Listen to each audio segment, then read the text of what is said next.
ദൈവത്തിൻ്റെ അതിപരിശുദ്ധമായ നാമം വാഴ്ത്തപ്പെടുമാറാകട്ടെ. ഇന്നത്തെ ചിന്തയ്ക്ക് ആധാരമായി റോമർക്കെഴുതിയ ലേഖനം 11 അധ്യായം 34 വാക്യം വായിക്കുന്നു. കർത്താവിൻ്റെ മനസ്സറിഞ്ഞവനാര്? ക്രിസ്തുയേശുവിൽ ഏവർക്കും സ്നേഹവന്ദനം.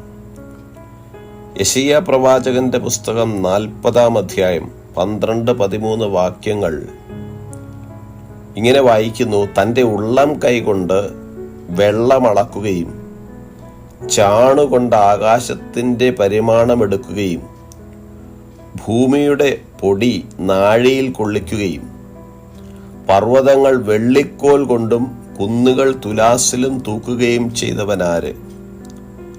യഹോവയുടെ മനസ്സ് ആരാഞ്ഞറിയുകയോ അവന് മന്ത്രിയായി അവനെ ഗ്രഹിപ്പിക്കുകയോ ചെയ്തവനാര്? ഈ വേദഭാഗം ഉദ്ധരിച്ചുകൊണ്ട് അപ്പോസ്തലനായ പൗലോസ് ചില ചോദ്യങ്ങൾ ചോദിക്കുന്നു. കർത്താവിൻ്റെ മനസ്സറിഞ്ഞവനാര്?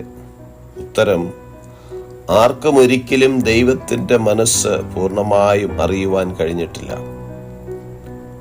ദൈവത്തിൻ്റെ പൂർണ്ണമായ ചിന്തകളെ മനസ്സിലാക്കുവാനുള്ള കഴിവ് അവൻ്റെ സൃഷ്ടികളായ നമുക്കില്ല. ദൈവം നമുക്ക് തന്നിട്ടുള്ള വചനത്തിൽ വെളിപ്പെടുത്തിയതിനപ്പുറം കർത്താവിൻ്റെ മനസ്സ് നമുക്ക് അജ്ഞാതമാണ്.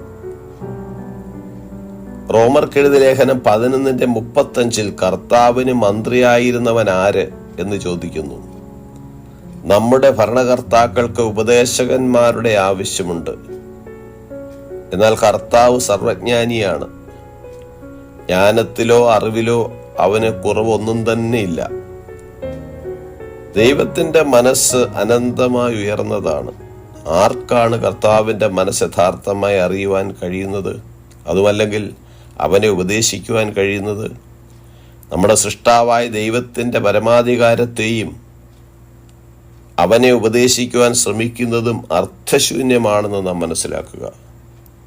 ദൈവത്തിൻ്റെ ന്യായവിധി അപ്രമേയമാണ്. മനുഷ്യരുടെ യുക്തിയെ അത് മറികടക്കുന്നതാണ്. നമ്മുടെ പ്രാർത്ഥനകളിൽ നാം പ്രത്യേകം ശ്രദ്ധിക്കേണ്ടത് ദൈവം എന്തു ചെയ്യണമെന്നുള്ള ഉപദേശ പ്രാർത്ഥന ഉണ്ടാകുവാൻ പാടില്ല. അനുസരണക്കേട് കാണിക്കുന്നവരെ ശിക്ഷിക്കുന്നതും മാനസാന്തരപ്പെടുന്നവരെ ദൈവം യഥാസ്ഥാനപ്പെടുത്തുന്നതും സ്നേഹിക്കുന്നതും ദൈവത്തിൻ്റെ ഇഷ്ടമാണ്. കാരണം അവൻ നീതിയുള്ള ന്യായാധിപതിയാണ്. ദൈവത്തിൻ്റെ അത്ഭുതകരമായ വഴിയും നടത്തിപ്പും മനസ്സിലാക്കുവാനും അതിനെതിരെ പോരാടാതെ കർത്താവിന്